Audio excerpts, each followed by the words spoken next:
Stop me if you've heard this one before. The executive saw her office's dismal employee viewpoint scores and said, "We have to change our culture. Our workforce is just too important."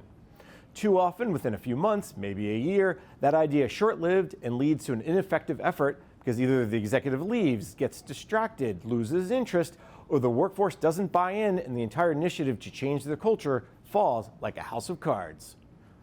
I'm Federal News Network Executive Editor Jason Miller, and in this week's Federal Report, learn about how one office in the Department of Health and Human Services bucked that storyline.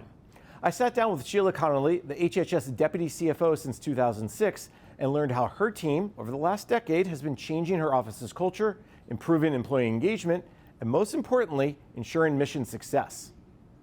Conley says this was necessary back in 2013 because she was worried that the wheels were coming off the bus and her office was approaching mission failure. Employees in HHS CFO's office were approaching burnout. They were unhappy and unsatisfied.